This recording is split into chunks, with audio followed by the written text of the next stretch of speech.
ಸಂತ್ರಸ್ತೆಯ kidnap ಪ್ರಕರಣಕ್ಕೆ ಸಂಬಂಧಪಟ್ಟಂತೆ Bhavani Revanna car ಡ್ರೈವರ್ಗಾಗಿ SIT ಶೋಧ ಮುಂದುವರೆಸಿದೆ ಅನ್ನೋದರ ಡೀಟೇಲ್ಸ್ ಸಿಗ್ತಾ ಇದೆ. ಕಾರ್ ಡ್ರೈವರ್ ಅಜಿತ್ಗಾಗಿ ಖಾಕಿ ಪಡೆ ಹುಡುಕಾಟಕ್ಕೆ ಮುಂದಾಗಿದೆ. ರೇವಣ್ಣ ಬಂಧನದ ಬಳಿಕ ತಲೆಮರೆಸಿಕೊಂಡಿದ್ದಾರೆ ಅಜಿತ್ಗೆ 2 ಬಾರಿ ನೋಟಿಸ್ ಕೊಟ್ಟಿದ್ದಾರೆ ಎಸ್ಐಟಿ ಅಧಿಕಾರಿಗಳು. ಬಟ್ ಯಾವುದೇ ರೆಸ್ಪಾನ್ಸ್ ಇಲ್ಲ. ವಿಚಾರಣೆಗೆ ಹಾಜರಾಗದೆ ಅಜಿತ್ ಎಸ್ಕೇಪ್ ಆಗಿದ್ದಾರೆ. ಅಜಿತ್ ಸಿಕ್ರೆ ಕೇಸ್ಗೆ ಮತ್ತೊಂದು ರೀತಿಯ ಟ್ವಿಸ್ಟ್ ಸಿಗೋ ಸಾಧ್ಯತೆ ಇದೆ ಅಂತ ಹೇಳಲಾಗ್ತಾ ಇದೆ. ಹಾಗಾಗಿ ಭವಾನಿ ರೇವಣ್ಣ ಅವರ ಕಾರು ಚಾಲಕ ಕೂಡ ಬಹಳ ಇಂಪಾರ್ಟೆಂಟ್ ಈ ಪ್ರಕರಣದಲ್ಲಿ. ಆತನ ವಿಚಾರಣೆ ಆಗಬೇಕು, ಮತ್ತಷ್ಟು ಮಾಹಿತಿಯನ್ನು ಕಲೆ ಹಾಕಲೇಬೇಕು ಅಂತ ಎಸ್ಐಟಿ ಅಧಿಕಾರಿಗಳು ಮುಂದಾಗಿದ್ದಾರೆ. ಹಾಗಾಗಿ ಎಲ್ಲಿದ್ದಾನೆ ಈ ಅಜಿತ್ ಅನ್ನುವಂತ ಶೋಧ ಎಸ್ಐಟಿ ಅಧಿಕಾರಿಗಳಿಂದ ಮುಂದುವರಿತಾ ಇದೆ. 2 ಬಾರಿ ನೋಟಿಸ್ ಕೊಟ್ಟರೂ ಕೂಡ ನೋ ರೆಸ್ಪಾನ್ಸ್ ಅನ್ನೋ ರೀತಿಯಲ್ಲಿ ಎಸ್ಕೇಪ್ ಆಗಿಬಿಟ್ಟಿದ್ದಾನೆ ಅಜಿತ್. ಹಾಗಾಗಿ ಆತ ಸಿಗಬೇಕು. ಈ ಪ್ರಕರಣದಲ್ಲಿ ಮಹತ್ವದ ಬೆಳವಣಿಗೆ ಆಗಬಹುದು. ಆತ ಸಿಕ್ಕರೆ ವಿಚಾರಣೆಯ ಸಂದರ್ಭದಲ್ಲಿ ಒಂದಷ್ಟು ಮಾಹಿತಿಯನ್ನು ಕೊಟ್ರೆ ಅನ್ನುವಂತಹ ನಿರೀಕ್ಷೆ ಎಸ್ಐಟಿ ಅಧಿಕಾರಿಗಳಿಗೆ. ಕೆಆರ್ ನಗರದಲ್ಲಿ ಸಂತ್ರಸ್ತೆಯ ಕಿಡ್ನಾಪ್ ಪ್ರಕರಣ, ಇದೇ ಕಿಡ್ನಾಪ್ ಪ್ರಕರಣಕ್ಕೆ ಸಂಬಂಧಪಟ್ಟಂತೆ ಎಚ್.ಡಿ. ರೇವಣ್ಣ ಅವರು ಜೈಲು ವಾಸ ಅನುಭವಿಸಿ ಆಚೆ ಬಂದಿದ್ದಾರೆ. ಒಂದು ಕಡೆ ಭವಾನಿ ರೇವಣ್ಣ ಅವರು ಕೂಡ ಇದರಲ್ಲಿ ಆರೋಪಿನೇ, ಅಂದ್ರೆ ಅವರ ಹೆಸರು ಕೂಡ ಉಲ್ಲೇಖ ಆಗಿದೆ ಕಂಪ್ಲೇಂಟ್ ಕೊಡೋ ಹೊತ್ತಲ್ಲಿ. ಮತ್ತೊಂದು ಕಡೆ ಅವರ ಸಂಬಂಧಿ, ಒಟ್ಟಲ್ಲಿ 3 ಇದ್ರು. ಬಟ್ ಈ ಪ್ರಕರಣಕ್ಕೆ ಸಂಬಂಧಪಟ್ಟಂತೆ ಈಗ ಅಜಿತ್ ಕೂಡ ಬಹಳ ಇಂಪಾರ್ಟೆಂಟ್ ಅನ್ನೋ ಕಾರಣಕ್ಕೆ ಆತನಿಗೆ 2 ಬಾರಿ ನೋಟಿಸ್ ಕೊಟ್ಟಿದ್ದಾರೆ ವಿಚಾರಣೆಗೆ ಹಾಜರಾಗಲೇಬೇಕು ಅಂತ. ಬಟ್ ವಿಚಾರಣೆಗೆ ಹಾಜರಾಗಿಲ್ಲ. ಹಾಗಾಗಿ ಯಾವ ರೀತಿಯ ಕ್ರಮ ಆಗುತ್ತೆ ಕಾದ್ ನೋಡ್ಬೇಕು.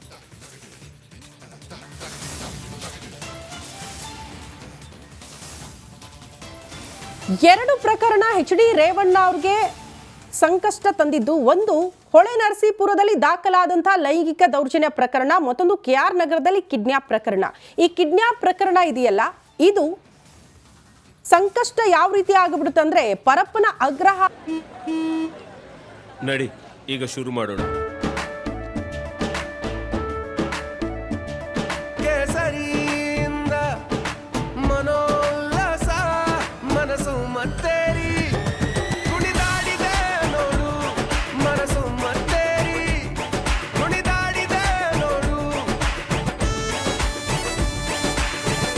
ಕ್ಷಣ ಕ್ಷಣವೂ ಆಚರಿಸಿ ಕೇಸರಿ ಹಬ್ಬ.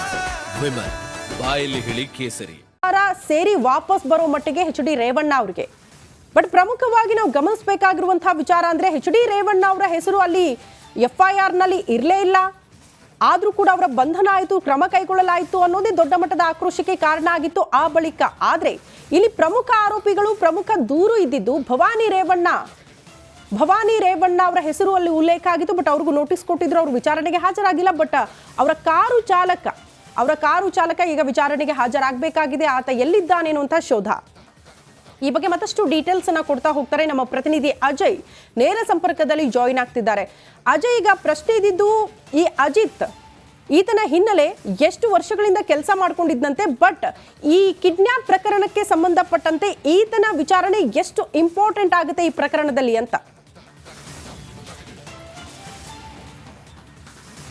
ಖಂಡಿತವಾಗ್ಲೂ ಶ್ರುತಿ, ಏನಂತಂದ್ರೆ ಈಗಾಗಲೇ ಎಲ್ಲರಿಗೂ ಕೂಡ ಗೊತ್ತು ಕಾರ್ತಿಕ್ ಈ ಒಂದು ಪ್ರಕರಣದಲ್ಲಿ ದೊಡ್ಡ ಪಾತ್ರವನ್ನ ವಹಿಸಿದ್ದಾನೆ ಅಂತ ಹೇಳಿ. ಯಾಕಂದ್ರೆ ಆತನೇ ಪೆನ್ ಡ್ರೈವ್ ನ ಹಂಚಿದ್ದಾನೆ, ಆತನೇ ದೇವರಾಜೇಗೌಡಂಗೂ ಕೂಡ ಪೆನ್ ಡ್ರೈವ್ ಕೊಟ್ಟಿದ್ದಾನೆ ಅಂತ ಹೇಳಿ. ಇದೇ ರೀತಿಯಾಗಿ ಈ ಕಾರ್ತಿಕ್ ಕೂಡ ಏನೋ ಎಚ್.ಡಿ. ರೇವಣ್ಣ ಅವ್ರ ಮನೆಯಲ್ಲೂ ಕೂಡ ಕೆಲಸವನ್ನ ಮಾಡ್ಕೊಂಡಿರ್ತಾನೆ ಡ್ರೈವರ್ ಆಗಿ.